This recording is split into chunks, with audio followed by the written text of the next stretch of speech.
السلام عليكم. انتشر واحد الفيديو في مواقع التواصل الاجتماعي ديال واحد الفلسطينيه سميتها ديانا، عايشه في المغرب. هاد ديانا يلاه تلاقات بالوالد ديالها اللي عايش في المغرب، مزوج بمغربيه. 13 عام ديال الفراق، وهادي عام يلاه تلاقاو في المغرب، وهي حاليا تدرس باحد الجامعات المغربيه. عفوا. الفيديو كان انتشر بزاف ديال اللقاء ديالهم في المطار ودموع، وكان اثر فينا كاملين كمغاربه كعرب. هاد ديانا عندها صفحه في مواقع التواصل الاجتماعي، فكترد على بعض الاسئله ديال المغاربه وديال العرب كيفاش عايشه في المغرب، وصلوها بعض الاسئله من طرف بعض المغاربه. كانت دايره لايف يمكن في تيك توك، كيقولوا ليها شنو الاحسن، واش المغرب ولا فلسطين؟ اول حاجه هذا السؤال ما خصوش يتسال نهائيا، لان كل واحد كيشوف بلادو احسن بلد في العالم. فهي يا ما غاداش تجاوب بادب او بطريقه سلسه، فهي غادا تقلل الادب، وغادا حنا كيف كنقولوا بالدارجه غادا تخرج على السطر، وغادا تبين العيب ديالها لدرجه بانه مطلعين عليها هاشتاغ هاد الفلسطينيه خاصها ترحل من المغرب، او خاصها ترحل لفلسطين. بداو كيسولوا فيها شنو شكون اللي حسن، واش المغرب ولا فلسطين؟ فهي غادا تقول لهم اكيد فلسطين. وكدويو نتوما على التكنولوجيا وعلى التطور، اكيد فلسطين متطوره عليكم نتوما هي بزاف.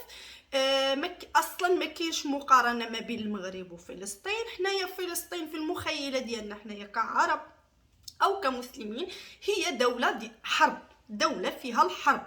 فلسطين اشنو فيها حنايا ما عارفينش. فلسطين ما متبعين غير الاخبار اللي كيبينوا لينا حنايا في التلفازه، لا في الجزيره ولا في العربيه ولا في القنوات العالميه ما كيبينوا فلسطين، او ما كيدوزوا شي خبر على فلسطين الا على الحرب. يعني سقوط شهيد، سقوط قتلى، قذائف، قصف، شي حاجه من هذا النوع هي اللي كتوصلنا حنا على فلسطين. تطور تكنولوجي كاين ما كاينش، انا ما غاداش انا ما نعرفش، هي اللي كتعرف، هي احسن منا حنايا، هي اللي فلسطينيه.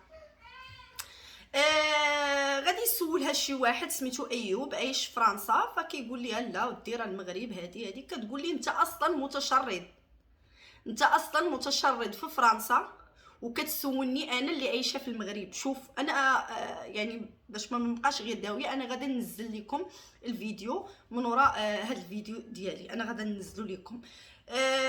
كيف قلت لكم السيده باش تدوي يعني تخرج راسها، ما عرفاتش، بقات كتغلط. فلسطين وغزه نتوما اللي كتقولوا فيها الحرب، غزه كيكون فيها القصف بعد اسبوع واحد حتى حاجه ما كتبقى، وكتولي مدينه اخرى وكتولي شكل اخر. انتوما الا شفتوها ما تعرفوهاش، يمكن يعني هي اللي كتعرف. المهم بسلات واحد شويه، خرجت على السطر واحد شويه، ولكن لافوت ماشي ديالها، لافوت ديال المغاربه.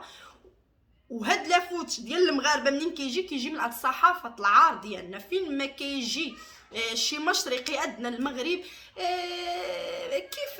كيف جاك المغرب، شكون احسن، مثلا شي مصريه، فنانه مصريه، واش المغرب احسن ولا مصر؟ كتسمعي الاغاني المغربيه، كيعجبك الاكل المغربي، كتلبسي القفطان المغربي، كديري المغربي، كتمشي للحمام المغربي، لا كتكسلك كساله مغربيه لبساله. الاغلبيه يعني الا تلاقاو مع شي فنان محترم فكيخرج بطريقه سلسه، ولا المغرب بلد زوينه وبلد الكرم وهادي، وكيسلك راسو. يقدر يطيح في شي واحد قليل الادب بحال هاد الفلسطينيه اللي كتمثل راسها وما كتمثلش الاخوه والاشقاء الفلسطينيين بالكل. هاد ختنا كتمثل راسها فقط. عار، فضيحه. ماشي حنا فين ما جا عندنا شي واحد براني نبقاو كي جاك المغرب دايرين كي داك بحال داك المشتاق اللي عمرو ما ذاق، بحال هكذا كاين، دايرين بحال المشتاق اللي عمرو ما ذاق. المغرب كي جاك دقتي الكسكسو، لا كليتي الرفيسه، لا كليتي بركوكش، لا كليتي باتاز، لا كليتي المخرقه، لا كليتي المحنشه. لاش هاد الاسئله؟ لاش نخليوه هو يدير علينا انطباع، ماشي حنا اللي نسولوه. هو الى عجبو المغرب ومشات لبلادو غادي ينزل واحد التدوينه صغيره. كنشكر المغرب، كنشكر المغاربه، كانوا كرماء، كانوا مضيافين، كانوا بلد جميل حقا، وشكرا على حسن الاستضافه. وسدات علاش كتجيبوهم ملي يجيو لعندنا وانتوما تسولوا علاش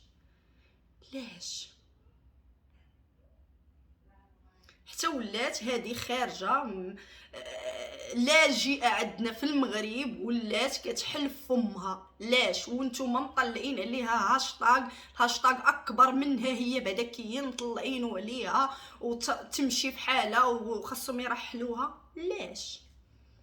ليش يعني انا اليوم دخلت التويتر كله داويه ليها، الانستغرام كله داويه ليها. هي قليله الادب. كنتي عايشه في واحد البلد وكتاكلي من خير هذاك البلد برزقك. باك غادي يكون خدام وباك اللي كيصرف عليك، ولكن داك الفلوس راه كيجيبوا من المغرب. فمن الادب تكلمي على هذاك البلد بالادب اللي مصادفك.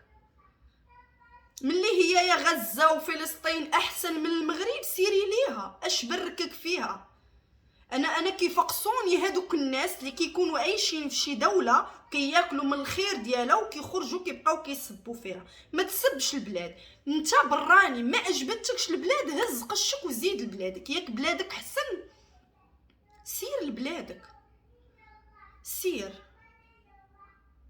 قل خيرا او سد فمك، ما تبقاش بارك تفلسف بزاف. هاد ختنا دارت غلطه عمرها وغادا تخرج لا وكنعتذر ولا وتفهمت غلط واسئله مستفزه وهي قالتها اسئله مستفزه. المهم انا هذه وجهه النظر ديالي، انا غادي ننزل لكم الفيديو ديالها شوفوه وحكموا نتوما. لا المغاربه الا نتايا كنتي عايش في شي بلاد واش عندك حق انك تخرج تسب هذيك البلاد والناس ديال هذيك البلاد بكل هاد الوقاحه؟ سمحوا لي. وهاد الاخت كيف قلت لكم كتمثل نفسها، ما كتمثلش الاخوه الفلسطينيين الاشقاء ديالنا. عواشركم مبروكه وبصحه فطوركم. تهلاو.